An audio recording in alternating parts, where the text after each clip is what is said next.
시장 전반적으로 역시나 미국 트럼프 대통령의 관세 정책 계속해서 또 미국에서 법원마다 또 다른 결정을 내리고 있어서 참 손바닥 뒤집듯이 자주 뒤집어지고 있는데요. 또 우리는 내일 대선 이후에 또 우리 시장은 어떻게 될지 정책 관련 수혜주들 이야기할 게 참 많습니다. 개미스쿨 시간 프리즘 투자자문의 홍춘욱 대표와 함께합니다. 안녕하세요. 안녕하세요. 관세 이야기부터 좀 해야겠죠. 이게 참 계속 현재 진행형인데 미중 간의 관세 유예 사실 이것도 시장에 긍정적인 영향을 줬었거든요. 그렇습니다. 이른바 제네바 합의라고도 했었고 큰 틀의 합의는 아닙니다만 일단 유예하고 협상을 이어가자라는 거였는데 최근에 트럼프 대통령이 중국이 합의를 위반했다. 이런 이야기를 SNS에 올렸습니다. 네. 이게 뭔가 좀 구체적인 내용이 나온 게 있나요? 없습니다.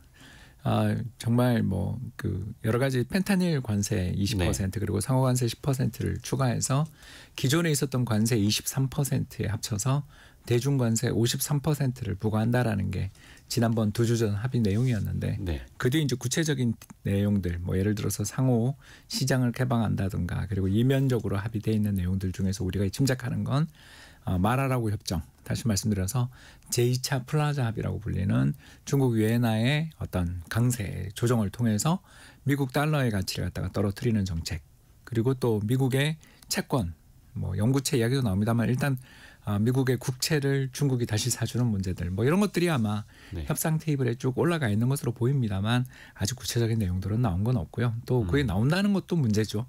왜냐하면 이렇게 지금 서로가 테이블 위에다가 올려놓고서 뭘 주거니 받거니 하고 있을 텐데 그게 벌써 나온다라는 건 협상용 카드이거나 또는 블러핑일 가능성이 굉장히 높기 때문이고요. 중국을 압박하기 위한 카드요? 그렇습니다. 그래서 최근에 미국에서 나오고 있는 밈이 타코라고. 타코? 예. 우리 먹는 타코 아니고요? 예, 그게 아니고 트럼프 always 치킨 아웃 약자인데요. 항상 무슨 문제가 터지면 트럼프는 도망간다. 예, 밈이라고 합니다. 그래서 앞에서는 되게 윽박지르듯이 상대를 압박하다가 하지만 거의 지금 EU한테도 이번에 50% 상계 관세 부과하겠다고 흘러대다가 예. 다음 날 또 7월 3일까지 연기하겠다. 그러니까 이런 식으로 너무 블러핑이 심하지 않냐. 물론 이제 이걸 협상의 전략이라고 보는 분들도 계십니다. 실제로 트럼프 대통령 지지자들은 트럼프가 이렇게 하는 행동에는 다 이유가 있다. 협상을 유리하게 이끌기 위해서는 상대에게 아주 크게 세게 좀 이렇게 아주 상대가 놀랄 만한 어떤 딜을 주고 협상안을 준 다음에 상대가 놀라서 또는 막 당황할 때 깎아줌으로써 낮춰줌으로써 원래 목표했던 것보다 더 큰 성과를 얻어내기 위한 일종의 협상 전술이다. 이제 이렇게 이야기하신 분들도 계시고요. 다른 한쪽에서는 금융시장의 참가자겠죠. 금융시장 참가자들 입장에서는 트럼프 못 믿겠다. 네. 저 사람 맨날 말이 달라지고 저것 따라서 우리가 트레이딩하면 우리는 큰일 난다. 자, 이런 걸 보여주는데 그걸 가장 잘 보여주는 대표적인 숫자 하나만 제가 설명드리겠습니다. 숫자요?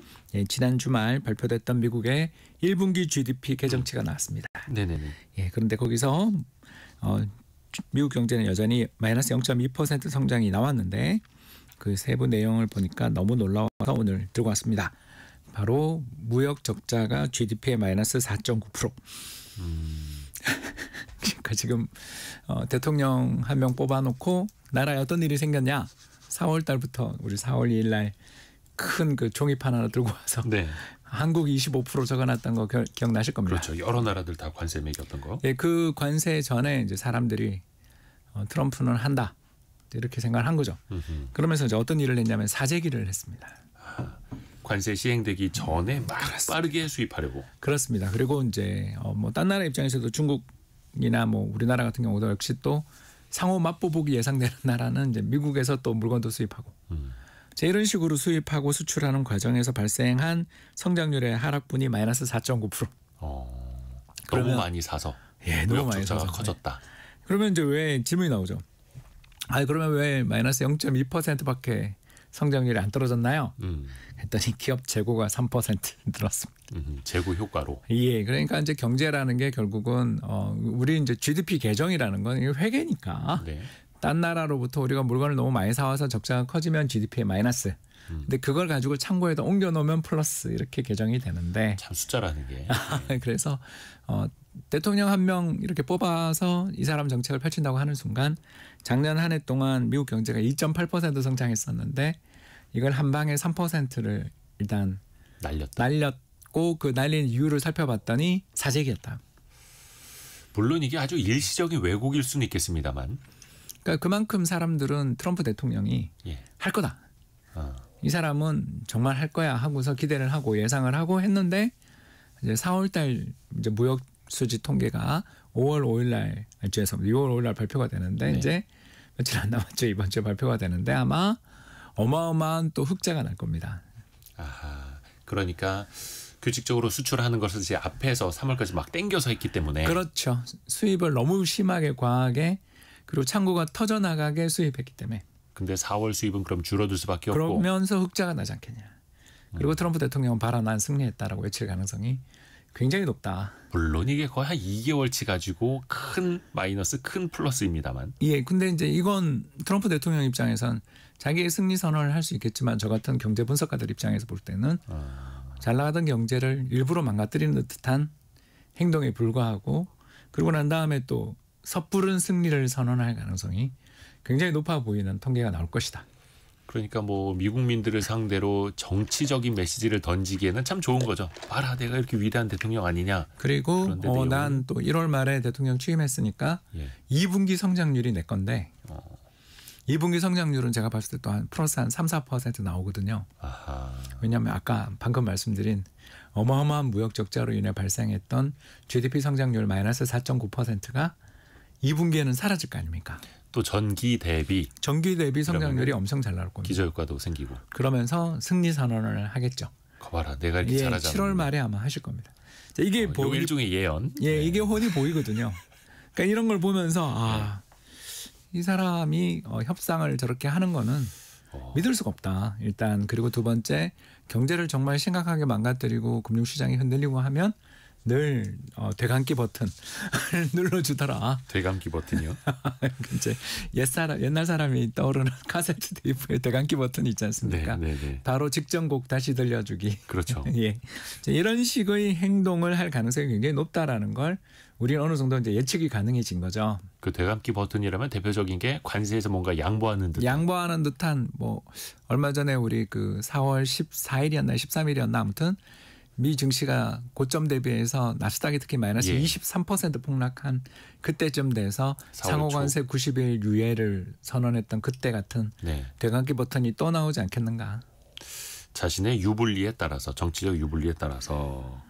근데 이게 또 한편에서는 뭐 중국 측에다가 145%까지 매기려고 했었던 관세 이거를 50몇 %까지 낮춘다 이러면 또 환호하는 게 또 시장의 속성이기도 하고요. 그 전에 또 많이 떨어졌었다라는 전자에. 그만큼 이제 충격이 컸고 그 충격이 큰 상태에서 이렇게 왔다 갔다 하면서 금방이라도 경제가 어떻게 되고 나라가 어떻게 될 것 같은 그 공포를 완화시켜주면서 해주는 게 이제 전형적인 스톡홀름 신드롬이라는 거죠. 예, 그 이제 인질 그게 피해자들이 인질범들에게 동조되는.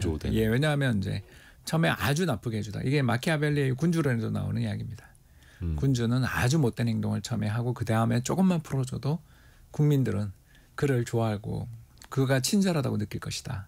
처음부터 잘해주면 안 된다.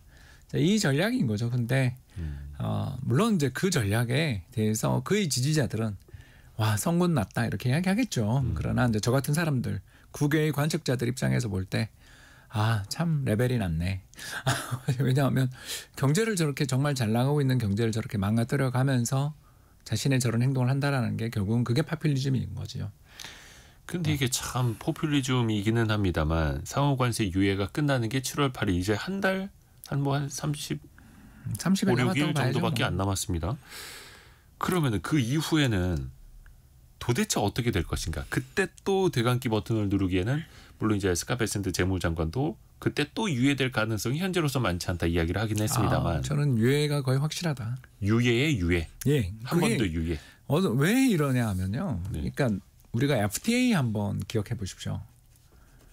2000년대 중반 우리 경제 한미 FTA를 기억해 보시면 알겠지만 양쪽 의회에서 최종 통과되는데 한 4년 걸렸어요. 엄청 오래 걸렸죠. 네, 그래서 2010년인가 아마 재협상까지 해서 통과됐죠. 우리나라 국회에선 당시에 최루탄도 터졌었습니다. 그러니까 그 정도의 어마어마한 일들이 필요한 게 그 양국 간의 관세를 0으로 만들면서 예외 조항 만들자라는 게 그만큼 힘들어요. 의회에서는 너네 행정부가 협상 잘못했어. 그렇죠. 이렇게. 또 정부도 바뀌었고 양쪽 정부가 다 바뀌었죠. 그렇죠. 그 과정을 돌이켜 보시면 반대로 이제 인상하는 거예요. 인상이요? 그건 관세를 인상하는 거예요. 아.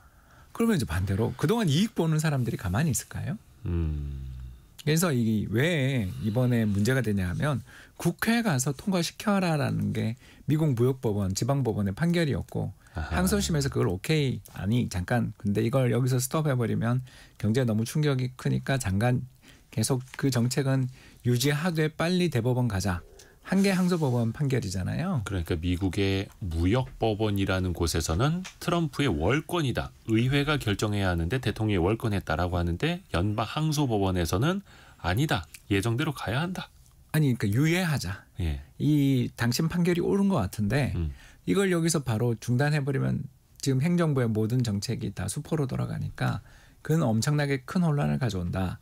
따라서 빨리 대법원에 넘기자. 이건 역시 본안은 아니었고 가처분 예. 성격으로요. 예, 그런 식으로 옮긴 거죠. 그 의견에서 이미 다 나온 것처럼 미국 법원에서는 이거 위헌이다라고 보는 거예요.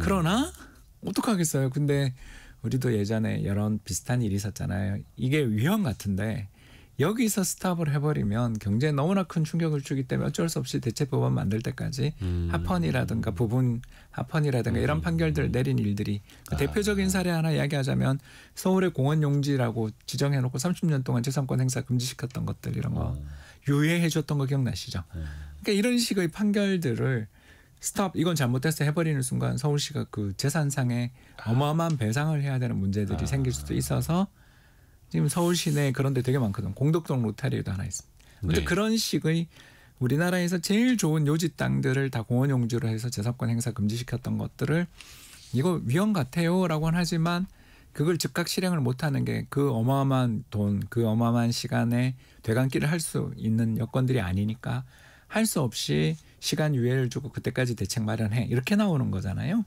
지금도 미국은 그런 상황이고 결국 의회에 넘어가면 이거 트럼프 임기 중에 절대 통과 안 되거든요.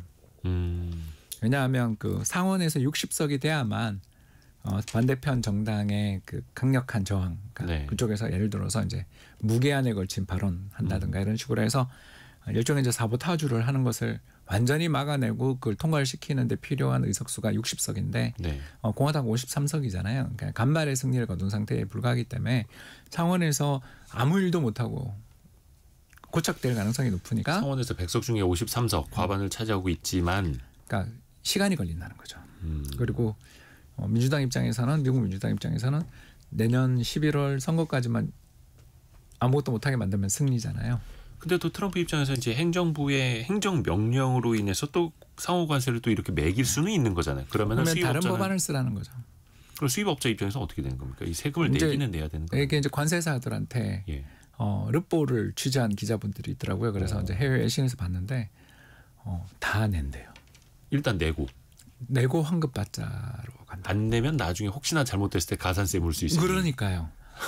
이중으로 세금을 낼지 모르지만 일단 더 내고 있답니다. 기업 입장에서는 예, 아니 그게 너무 위험하니까. 그렇죠. 가산세가 또 지금 어마어마하니까. 또 우리나라 임기 지금 4달밖에 지금 1월에 임명됐거든요. 아 저기 트럼프 대통령이 예, 4달 5달밖에 안 된 사람한테 네. 그 케이스로 또 걸리면 안 되잖아요. 그래서 이중으로 내고 있다고 합니다. 일단 내라는 대로 내고 나중에 본안 소송에서 이 행정명령이 잘못됐다라고 했을 때 그때 환급 받자. 예, 근데 그게 뭐 가장 잘 보여주는 게 미국의 4월 소매 판매가 그래서 마이너스가 난 거예요. 왜? 다들 3월까지 열심히 사재기를 했거든요. 집이건 뭐 가정이건 기업이건 다 사재기를 했어요. 창고에다 쌓아놓고. 쌓아놓고 이제 거기 또 미국은 러기지에 뭐 이렇게 해놨겠죠. 그 상황에서 4월에 돈도 안 쓰고 이제 5월부터 분위기 보고 있는데 다시 풀어주네 하고서 이제 조금 돈이 풀리는 정도. 그러면 이 관세 버튼은 계속해서 트럼프가 앞으로도 누를 수 있다라는 거잖아요. 저는 4년 내내 간다. 4년 내내. 예, 그리고 늘 후퇴할 거다. 지금 한 5개월째인데 이렇게 힘든데. 아니 그냥 적응하는 3년 수밖에 반이 더 없죠. 남았습니다. 근데 또 최근에 보면 철강 관세 25%가 아니라 50%로 더 올린다고 했습니다. 이거는 뭐가 불만족인 걸까요? 트럼프 입장에서는. 명분은 US 스테일이 미국에 남아 있는 건. 일본 기업한테 사지 말아라. 예, 이번에 아주 그 이제 표현이 그렇습니다만 일본제철 이제 아주 거대한 기업이죠, 그죠? 네네. 일본 최고의 철강 회사인 일본제철의 US 스틸을 허락은 해주는데 공장은 그냥 낭비는. 그러니까 이게 또 말싸움인지는 모르겠습니다만 일본 입장에서는 US 스틸을 인수하는 거라고 하고 트럼프는 인수라기보다는 투자라고 이야기를 하고요. 파트너십이라고 부르더라고요. 그러면은 뭘까요, 이거는? 아니, 물론 이제 인수죠? 공장을 일본으로 떠갈 수는 없는 거고 생산은 계속 미국 내에서 하는 겁니다만. 그 대신에 이제 구조조정하겠죠. 근데 이제 그렇게 할 때 구조조정을 약하게 만들려면 네. 해외에서 수입되는 철강 제품에 관세를 많이 붙여야 되는 거죠. 왜냐하면 그래야 미국 내에서 생산을 더욱더 몰고 나갈 수 있기 때문에 그렇다라는 겁니다. 실제로 이제 이 역량을 저희들이 좀 걱정을 많이 할 수밖에 없는 게 우리나라 철강 제품 수출이 이번 달에 지난달이죠. 25억 6천만 불을 수출을 했는데 이게 2024년 같은 달에 비해서 벌써 12%나 줄었다. 네. 물론 저는 이게 관세뿐만 아니라 다른 요인이 있었을 거라고 생각하는데 상당한 충격이 예상되고요. 그리고 우리나라 철강 제품의 수출이 작년 한 해 동안 330억 불 엄청 큰 부문입니다. 네. 이 부분에 대해서 미국으로 가는 물건들을 대해서 이렇게 이제 강한 관세율을 부과하게 되는 순간 추가적인 어떤 악영향들은 분명히 볼 수밖에 없는 그런 여건이라고 보여집니다. 아무튼 그리고 특히 이게 이제 더 문제가 되는 게 글로벌 건설 경기가 안 좋아요. 네. 실제로 이제 미국만 당장 보더라도 건설 관련돼 있는 투자들이 위축되는 이유가 요새 시장 금리가 너무 높아요. 그래서 미국 국고금리 30년 국고금리 같은 게 한때 4%를 넘어 5%까지 갔잖아요. 네네. 여기다가 보통 3%에서 2%의 가산 금리를 붙이면 30년 만기 부동산 담보대출 금리가 됩니다. 거의 8%. 예, 7에서 8% 사이가 결정이 되게 되면 아무래도 주택을 구입하려는 사람들 입장에서 세상에 힘들죠. 내가 이 금리를 지금 고정으로 30년 내며 집을 산다? 무섭죠. 또 더 나가서 기존의 집을 가지고 있는 사람들 입장에서도 내가 이 집 팔고 더 좋은 집을 갈 거야 할 때 갈아탈 때 금리가 이 사람들은 2% 1%의 부동산 담보대출 금리를 받은 사람들이니까 네. 2020년에 받았다면 어허. 그러면 금리를 5% 이상 어쩌면 추가로. 6% 이상 더 추가로 물면서 집을 사야 되는 상황이니까 팔지도 않는. 그래서 최근 나오는 미국의 부동산 관련 지표들 중에 가장 대표적인 문제를 보여주는 지표들이 그 기존 주택 판매량이 급격히 감소하는 일종의 거래량 같은 거. 예, 그래서 거래가 전혀 이루어지지 않는 그런 시장이 흐름이 나타나고 있는 중이고 이게 이제 트럼프 효과 중에 벌써 경제에 나타나는 첫 번째 악영향이다라고 볼 수 있겠죠. 그러니까 주거 이전뿐만이 아니라 돈이 좀 덜 돌 수 있는. 왜냐하면 사람들이 이사를 해야 가구도 사고 가전제품도 사고 특히 미국 사람들 목공 좋아하니까 각종 홈디포나 뭐 이런 여러 가지 그 기업들에 가서 각종 새집 관련된 인테리어 물품들도 구입하고 집도 수선하고 배관도 고칠 텐데 네. 아무것도 지금 못하는 그런 상황으로 가는 중인 거죠. 여기에 관세까지 부과되니까 상당히 우리나라 철강 기업들 입장에서는 힘들어졌다. 원래 힘들었지만 좀 더 힘들다 이렇게 볼 수 있겠습니다.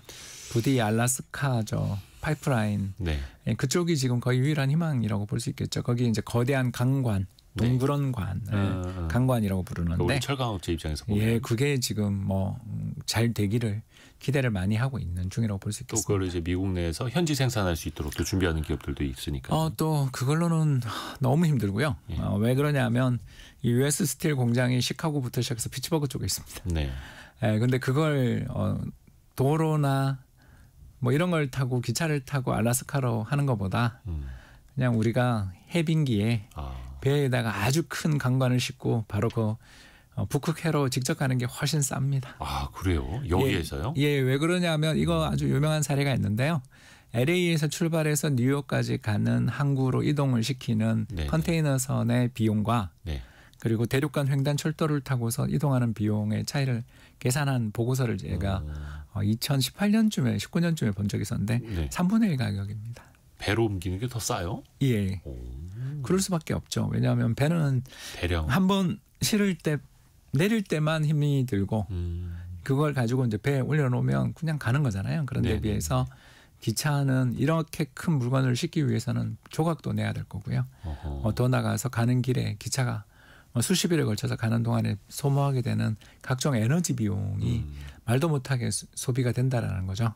이렇기 때문에 배로 옮기는 게 훨씬 더 낫기 때문에 사실 트럼프 대통령의 여러 가지 알래스카 프로젝트를 위해서라도 철강 관세 이거는 국익에 굉장히 마이너스가 되는 행동인데 일단 저렇게 하고 있습니다.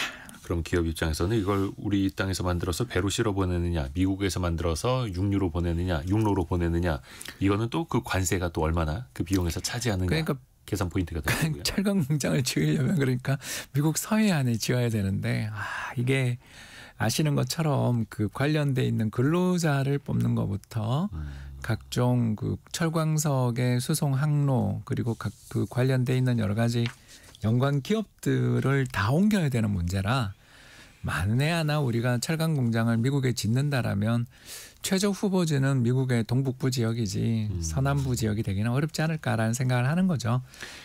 이게 참 우리나라 지금 제철 산업 상당히 어려운 상황인데 미국 수출마저도 사실상 이렇게 또 장벽이 높아지고 있고 더 힘들 수밖에 없겠네요. 그리고 여러 가지 데이터도 준비하셨는데 앞에서 저희가 1부 때도 뉴스 전달해드렸습니다만 자동차 수출도 많이 줄어가지고 이것도 참 염려가 됩니다. 일단 당장 보조금 이슈가 너무 큽니다. 전기차 같은 예, 경우에. 전기차 관련돼 있는 보조금 이슈가 너무 불확실하고 너무 크니까 지금 이번에 이제 법안 통과 이번에 됐죠. 그런 것들 보시면 알겠지만 그러니까 불확실성 앞에 기업의 경영이라는 건 홀딩.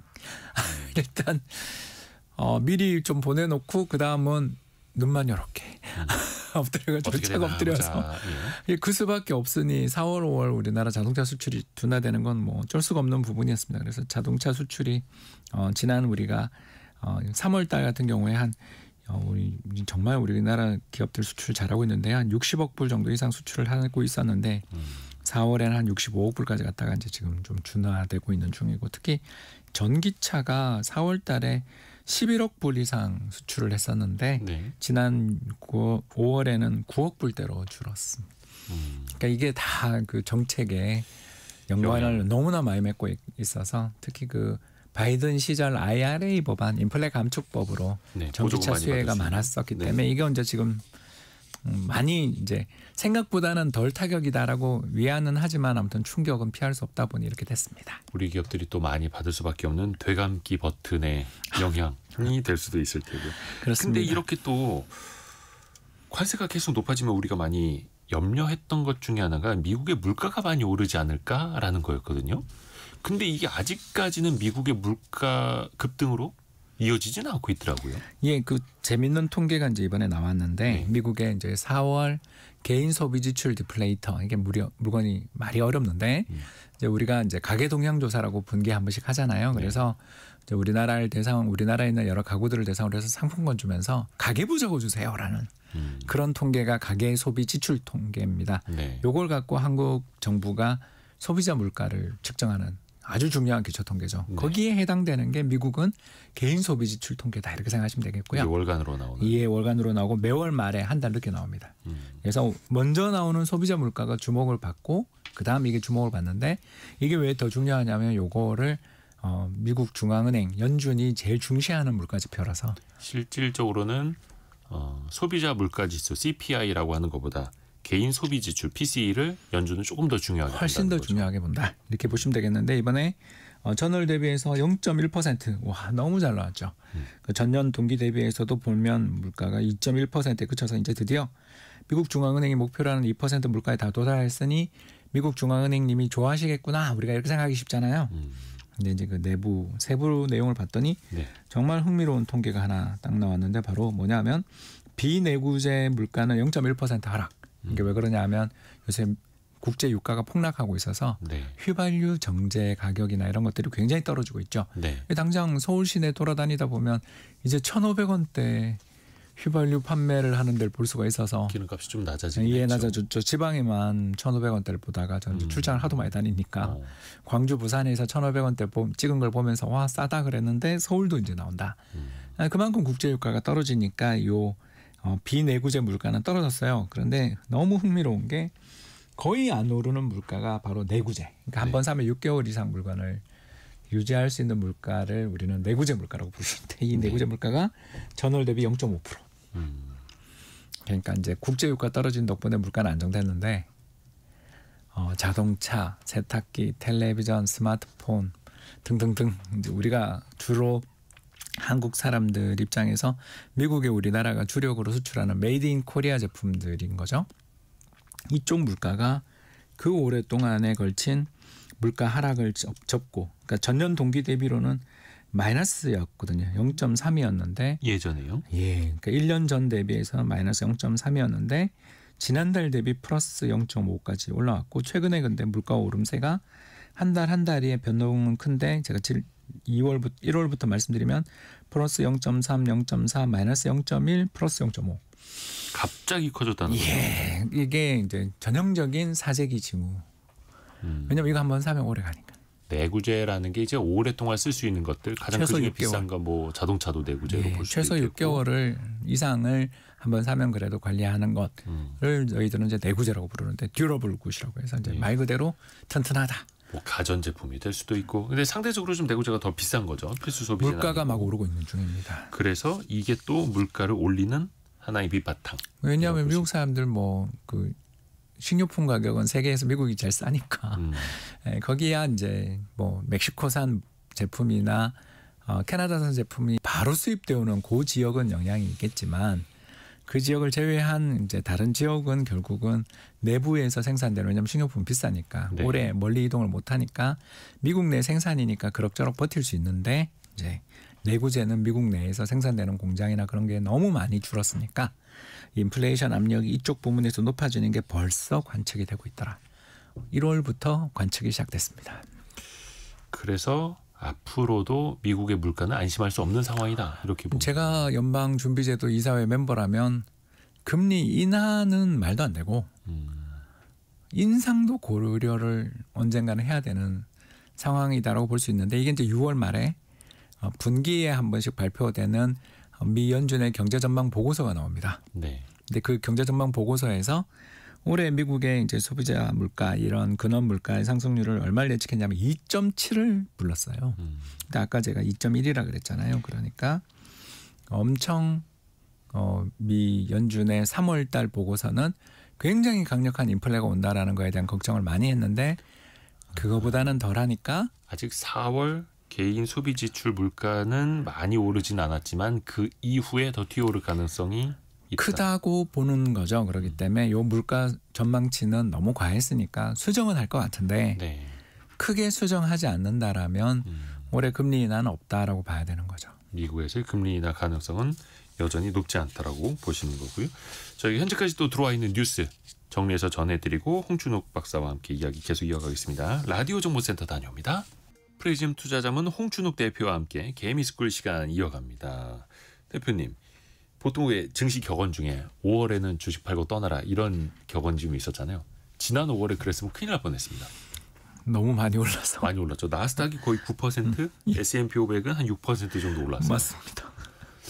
그 배경은 어디 있다고 보세요? 트럼프의 적응 중. 적응 중. 그 전에 많이 떨어지기도 했었고요. 예, 그때 이제 나스닥이 고점 대비 마이너스 23%까지 장중에 갔었거든요. 근데 거기서 9% 오른 거니까 사실 빠진 거 대비 뭐 많이 올랐다고 볼 수는 없죠. 없지만 투자자들이 이제 좀 적응하는 것 같아요. 그러니까 트럼프 대통령이 뭐 EU에 대해서 관세 50% 부과 뭐 이런 거를 하면 처음에 화들짝 놀랐다가 예, 전에는 10% 빠질 거라면 그날은 한 2% 빠지다가 다음날 오르더라고요.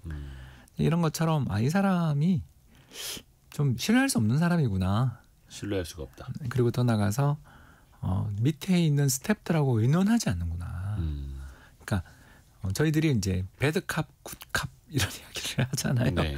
그러니까 한 사람 와서 이렇게 막 못되게 하고 한 사람은 친절하게 해주면 친절한 사람한테 자기도 모르게 자백하는 그렇죠. 속마음 얘기하고. 예, 그런 전략인데 이제 미국에서는 베센트 재무장관님이 착한 경찰 역할을 하시는 걸로 보여지는데 베센트 재무장관님의 그 착한 역할도 요새는 약발이 별로 없는 걸 느끼지 않습니까? 네네네. 그런 거 보면 반복되니까. 예, 너무 반복되니까 이게 정말 문제인 것 같습니다. 그래도 저는 좀 긍정적으로 보는 이유가 하나 있는데요. 네.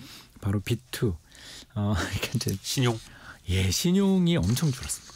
그러니까 신용융자 빚내서 투자하는 것이 줄었다고요? 예, 그래서 작년 10월에 대통령 선거 직전에 미국에서 이제 사람들이 증권사 가서 돈 빌려서 주식담보대출 받아서 투자하는 사람들 통계가 있는데 우린 이런 통계가 이제 좀 문제가 있는 거 아시죠? 그래서 기준도 달라지고 해서 네. 연장이 잘 안 되는데 미국은 요 통계가 한 30년째 나오는데 요 통계 보니까 8천억 불 정도를 사람들이 돈을 빌려서 투자를 하고 있더래요. 그러니까 우리나라 돈으로 120조 원 정도. 예.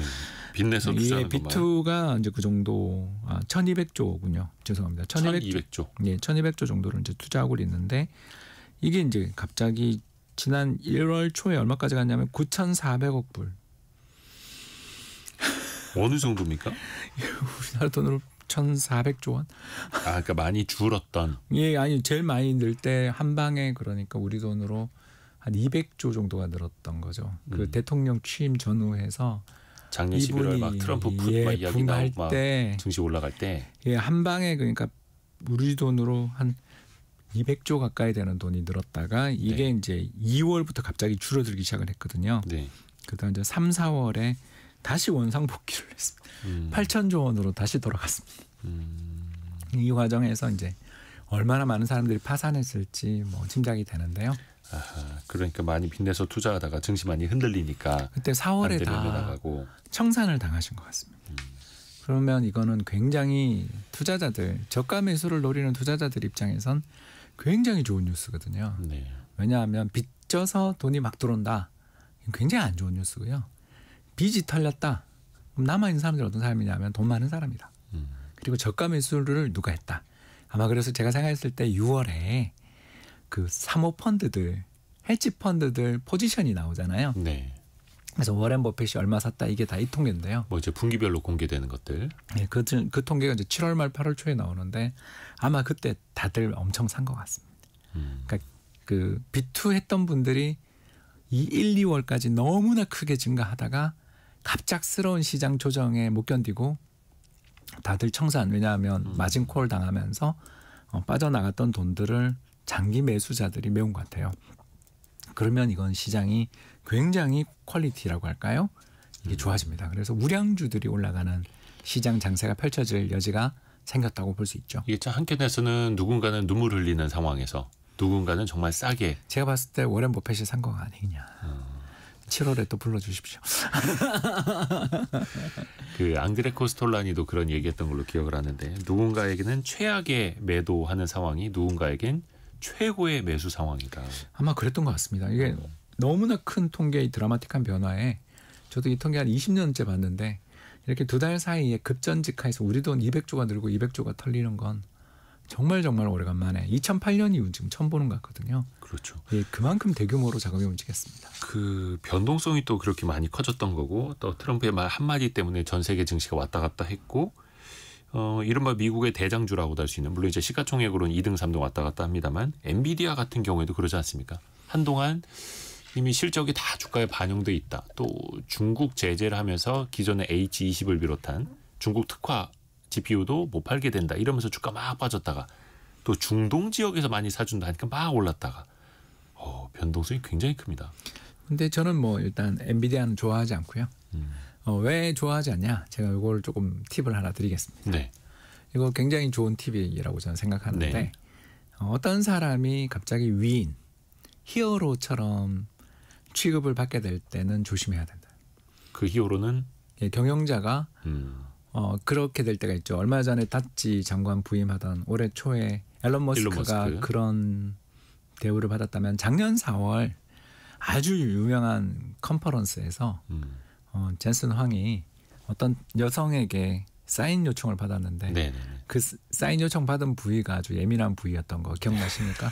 아주 유명한 사진이 만들어졌죠. 예, 유명한 사진이 만들어졌고 근데 그때 젠슨 황이 죄송합니다. 저는 그럴 만한 사람이 아니에요. 이랬으면 너무 좋았을 텐데 자존자대하며 해줬죠. 그죠? 네네. 네, 근데 그때 주가를 아직도 회복 못하고 있는 거 아십니까?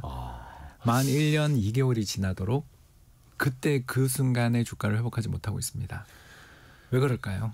젠슨 황이 사실 뭐 가죽 점퍼도 많이 입습니다만 진짜 락스타 대우를 전 세계에서 받고 있고 네. 무대에 오르기만 하면 이제 환호성이 쏟아지고 그렇죠. 있는데 그때 주가를 왜 회복하지 못하고 있을까요? 바로 그때 사람들이 그를 일종의 우상화한 거죠. 그리고 이 사람은 모든 걸 해결해 줄 거야. 난 이 사람만 믿으면 돼라는 사람들이 전 세계의 돈이 몰린 거죠.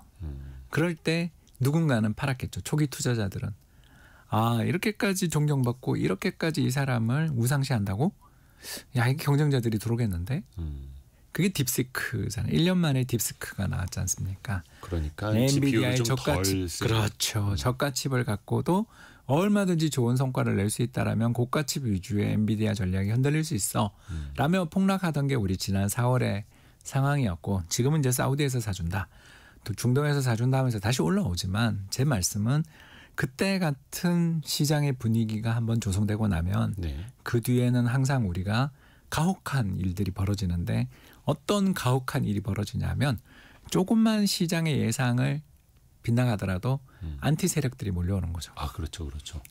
엔비디아 주식 뭐 이제 너무 비싸다, 고점 다 왔다라는 이야기 하면은 악플이 엄청 달리죠. 반대로 또 그분의 어떤 너무 높은 지위가 약간이라도 흔들리는 징후가 나올 때 그동안 움츠렸던 사람들이 또 공매도를 하거나 반대 포지션을 잡겠죠. 이게 이제 결국은 그 자리에 올라간 사람이 짊어져야 될 무게라고 저는 생각을 하고요. 아틀라스가 지구를 들고 있던 것처럼 무게를 지게 되는데 문제는 이제 그 무게를 지게 되는 과정이 어쩔 수 없이 지게 된 사람도 있습니다. 워렌 버핏처럼 오랫동안 성공하고 장수하신 덕분에 진 분도 계시지만 너무 빨리 그런 자리에 올라가신 분들은 그 뒤에 흔들리는 경향이 저희는 우리가 굉장히 많이 봤다. 당장 2000년 때부터 투자를 하셨던 분들은 잭 웰치 책 안 읽으면 안 될 것 같은 그 분위기를 식스 시그마를 안 하면 안 될 것 같은 그 분위기를 느끼시는 분이 있고 심지어 네, 또 무슨 콜린스 같은 교수들이 위대한 기업으로라는 그레이트 컴퍼니라는 이야기까지 했을 때가 거기 실려 있는 기업들 전부 고점이었거든요. 네, 모토로라를 그렇게 찬양하고 경영의 신들, 서킷시티 이런 회사를 전부 찬양합니다. 그리고 지금 다 사라졌거든요. 영원한 건 없다는 거죠. 그렇죠. 그런 걸 알면 투자자들한테 좋은 팁이 나오죠. 포모에 빠질 이유가 없어요. 왜냐하면 또 와요. 근데 또 일반인들은 또 그 포모에 또 가장 쉽게 또 휩싸입니다. 그게 이제 사회관계망 서비스가 투자에 그렇게 해로운 이유가 되겠죠. 아주 유명한 책이 있지 않습니까? 다른 이가 부자 되는 걸 보는 것만큼 나의 인내심을 약화시키는 일은 없다. 킨들버거 교수님께서 하셨던 이야기인데요. 제가 이제 이런 오늘 끝부분에 젠슨항에 대해서 엔비디아 주가가 고점이다 이런 이야기를 하려는 게 아니라 그때의 그 어마어마한 상승세가 재현되려면 다시 겸손함을 찾아야 되거나 아니면 투자자들이 너무 높았던 기대들을 좀 오히려 잊어버리거나 누그러뜨렸을 때 다시 올 가능성이 있지 너무 모든 사람이 엔비디아만 쳐다볼 때는 그때 참 어려운 시기들이 저는 과거에 많았다.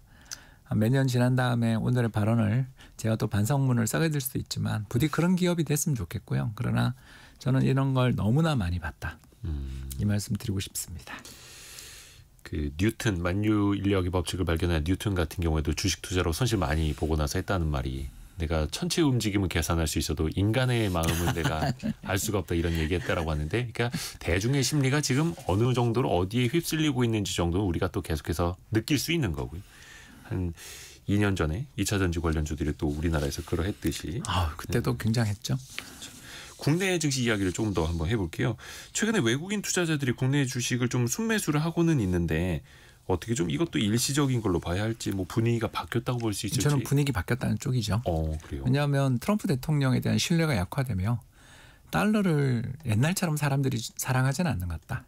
그러니까 트럼프 대통령의 최대의 실책은 그가 관세 전쟁에서 뭐 최종적으로 다른 나라에 대해서 몇 퍼센트의 관세를 부과함으로써 승리를 선언할 수는 있다고 생각하나 달러에 대한 신뢰를 너무 많이 떨어뜨렸다.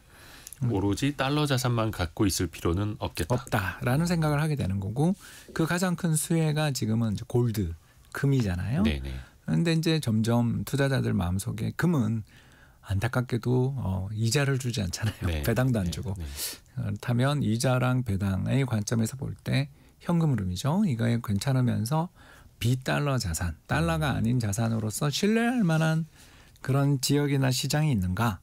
이 흐름, 이 의문을 지금 제일 먼저 각광을 받는 나라가 유럽의 독일 아니겠습니까? 그런 것처럼 근데 이제 유럽의 독일의 이제 최대 문제가 뭐냐면 그 나라가 지난 30년 동안 잃어버린 30년.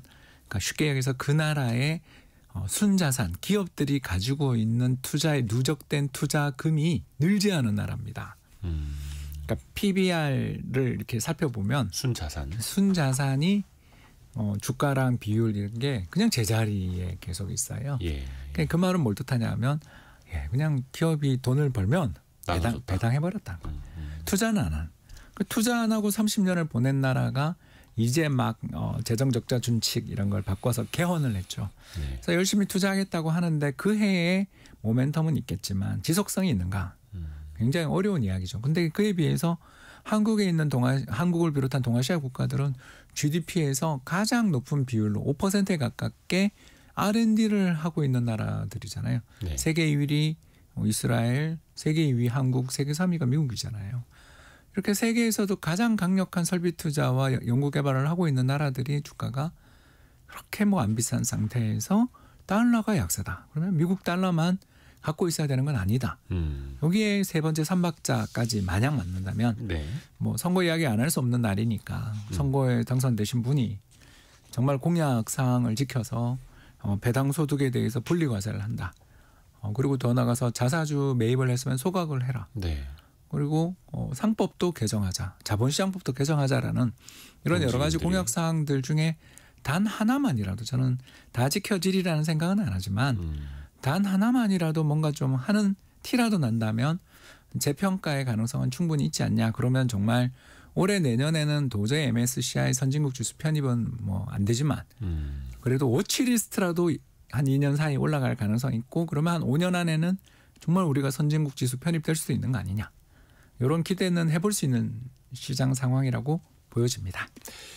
내일이 대선이고 그 이후에도 또 우리 증시에 조금 더 정책적으로도 그렇고 훈풍이 좀 계속해서 불어왔으면 하는 바람 가져봅니다. 프리즘 투자자문의 홍춘욱 대표와 함께했습니다. 감사합니다. 감사합니다. 오늘 아침 일찍부터 그 먹통이 됐었던 삼성페이 이재종